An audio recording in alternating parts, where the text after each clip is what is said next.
This section that we're covering is over inequalities in triangles.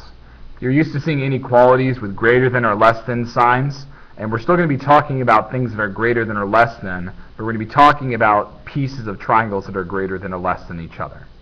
The first question you're going to be asked is, you're going to be asked to list the angles of each triangle from smallest to largest. Now what you're going to have is you're going to have a triangle, and in that triangle you're going to have side lengths given. This specific triangle has sides of 5 inches, 7 inches, and 8 inches. Now one thing you need to understand is the bigger the side, the bigger the angle is that creates it. So first, let's take the biggest side that we have in this triangle, which is this 8-inch side. The angle that creates this 8-inch side starts at the vertex B. From the vertex B, I have these two sides that come out and create this 8-inch side. The size of the angle creates the size of the side length that it is creating. So if this B would have been even more obtuse, or been an even bigger angle, it would have created a larger distance between points A and C. But because it is this specific angle, it creates an 8-inch side. Now, if I'm going to list my angles from smallest to largest, obviously I need to start with my smallest side. My smallest side here is AB. This side, which is 5 inches, is created by angle C. So that means that angle C has to be my smallest angle. Then I would look for my second smallest, which would be my 7 inches. That 7 inches is created by angle A. Angle A opens up, creates a 7-inch gap between B and C. So that means that angle A is my second smallest. And finally, of course, my 8-inch side is my longest side.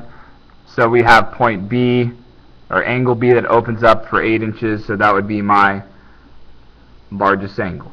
So when they ask you to list angles from smallest to largest, you have to look at their side lengths, because their side lengths are going to determine for you exactly how big your angles are, and which one is your smallest and which one is your largest.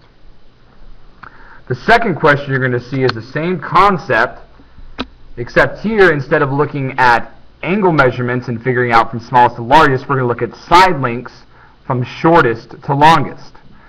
So you're still going to have the same concept. You're going to have a triangle that we can label A, B, and C. But instead of having side lengths that are given to us, we're going to have angle measurements. So let's say that this is a 40-degree angle, a 60-degree angle, and an 80-degree angle. Okay, so I have 180 degrees with my triangle, so these angle measurements work. So if I'm going to list my sides from shortest to longest, I'm going to first find my smallest angle, because my smallest angle is going to create my smallest side. So here, angle A is my 40 degrees. It opens up to B and C. So that means that BC has to be my shortest side, because it's created by my shortest angle.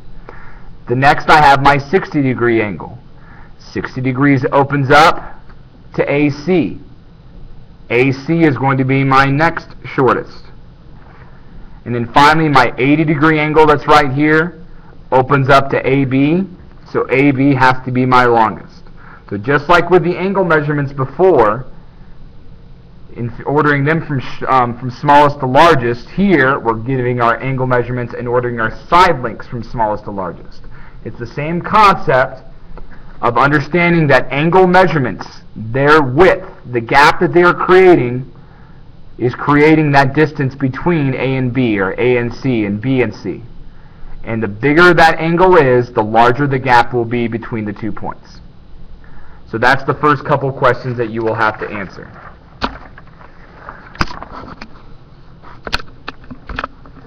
Okay, the second part is going to ask you, can a triangle have sides with the given lengths? So what they're going to do is they're going to actually give you 3 side lengths. So let's say we have a triangle that has 3 inches, 12 inches, and 14 inches. In order to figure out whether or not you can create a triangle with these three sides, what you do is you take the two smallest side lengths, in this case that are 3 and 12,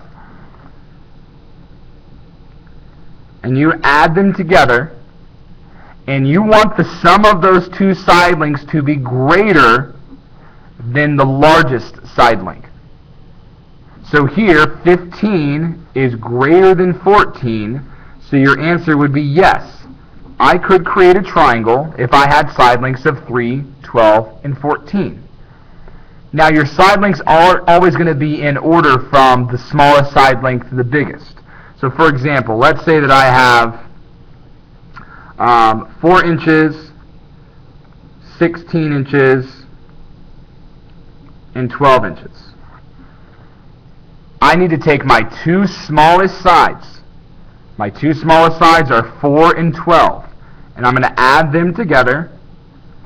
And I want their sum to be greater than the longest side, which is 16. I know that 16 is equal to 16. It's not greater, so I cannot create a triangle with lengths of 4, 16, and 12. It is not possible. When that triangle is created, I have to have two side lengths that are greater, their sum greater than the third, so as they come together, they form that point here. Okay? If these two side lengths are not big enough, I'm just going to be creating a straight line, so it won't work. So that's the question. Can a triangle have sides with the given lengths? You add your two smallest lengths together, and you want them to be greater than the third, the largest. The last question that you're going to be asked is, the lengths of two sides of a triangle are given. Describe the lengths possible for the third side. This goes off of what we just talked about. My two side lengths, when added together, have to be greater than the third. So, let's say that I have side lengths of 7 inches and 10 inches. So what I'm trying to figure out is, what could I say would be the third side length of this triangle? There's an infinite amount of answers here, but my answer that I'm going to have is an inequality because there is an infinite amount of answers. Okay, for example, what I'm going to do is I'm going to subtract those two values, and I'm going to add those two values. The reason that I'm doing this is, let's say that 10 is my largest side. So I have 3 sides, 10 is my largest, 7 is my second largest, and then I have 3. If I said I have side lengths of 3, 7, and 10, could you make a triangle from those sides given what we learned about above? If I add my two smallest together, that equals 10. It's not greater than 10. So I can't make a triangle out of that, but what if I had 3.1? Would that be greater than 10? That would give me 10.1 is greater than 10. So my third side must be greater than 3. So I know that 3 is a possibility for my side length. The other part of my inequality is going to come from this 17. Let's say that 7 is my smallest side. So I have side lengths of 7 and 10 in some number. Well, if this number is 16, could I make a triangle? Is 7 plus 10 greater than 16? Yes. Is 7 plus 10 greater than 18? No. It's equal to 17. What about 16.9? Would 7 plus 10 be greater than 16.9? Yes, I can make a triangle out of that. So what I'm saying here is that any value between 3 and 17 could be the possible lengths of my third side. Okay, it could be the possible lengths of my third side. So all you're doing is the two numbers that they give you, you subtract them and get your lower number of your inequality. then you add them to get the higher number of your inequality. So that's going to be on your assignment. Now, each one of these is a different section of your assignment. Okay, your assignment is page 293, 4 through 27, and 35 through 37. Again, page 293, 4 through 27, 35 through 37. And that is in the purple Prentice Hall Mathematics Texas Geometry book. So that is your assignment to do for this section. Again, look at your notes, what we just went over. The questions that you will be asked mirror exactly what we just talked about.